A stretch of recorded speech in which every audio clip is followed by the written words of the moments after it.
Hello! ఎప్పుడూ ఒకే చట్నీ తిని bore కొట్టేసిందా? అయితే ఈ హోటల్ స్టైల్ లింగాయ్ చట్నీ ట్రై చేయండి. ఇది చాలా ఫేమస్ చట్నీ అంట. నేను ట్రై చేశాను. ముందుగా ఒక ప్యాన్‌లో ఆయిల్ తీసుకొని శనగగుండ్లు వేయించుకోవాలి. ఇక్కడ నేను 3 కప్పులు శనగగుండ్లు తీసుకున్నాను.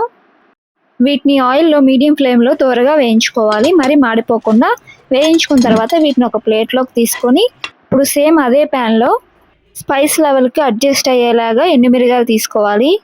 ఎండుమిరగాయలు కూడా స్లైట్‌గా వేయించుకున్న తర్వాత ఒక బౌల్‌లో చింతపండుని తీసుకొని శుభ్రం చేసుకొని నానబెట్టుకోవాలి.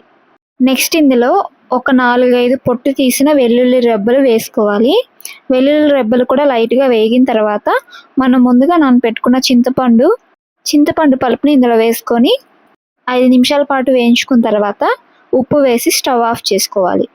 ఇవి అన్నీ ఆరిపోయిన తర్వాత ఒక మిక్సర్ జార్‌లోకి తీసుకొని కొద్దిగా వాటర్ యాడ్ చేసుకుంటూ చట్నీలాగా ప్రిపేర్ చేసుకోవాలి.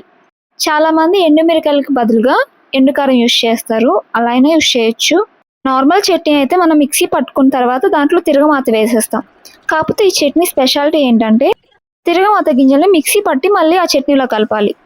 దీనికోసం అదే ప్యాన్‌లో ఆయిల్ తీసుకొని ఆయిల్ హీట్ అయ్యాక ఆవాలు, జీలకర్ర వేసుకొని అరకప్పు మినపగుండ్లు తీసుకొని వేయించుకోవాలి. అలాగే గుప్పెడు కరివేపాకు కూడా తీసుకొని వేయించుకోవాలి. ఇవి అన్నీ దోరగా వేగిన తర్వాత స్టవ్ ఆఫ్ చేసుకొని ఒక మిక్సర్ జార్‌లోకి తీసుకొని ఆరిపోయాక మిక్సీ పట్టుకోవాలి. ఈ మిక్సీ పట్టుకున్న తిరగమాత పౌడర్‌ని మనం ముందుగా ప్రిపేర్ చేసుకున్న చట్నీలో కలుపుకోవాలి. ఈ పౌడరు ఈ చట్నీని మొత్తం మిక్స్ చేసుకోవాలి. నాకైతే ఈ చట్నీ ఇడ్లీలోకి చాలా బాగా నచ్చింది. ఎప్పుడు పీనట్ చట్నీయే కాకుండా ఒకసారి ఈ చట్నీ ట్రై చేయండి. టేస్ట్ నచ్చుతుంది మీకు.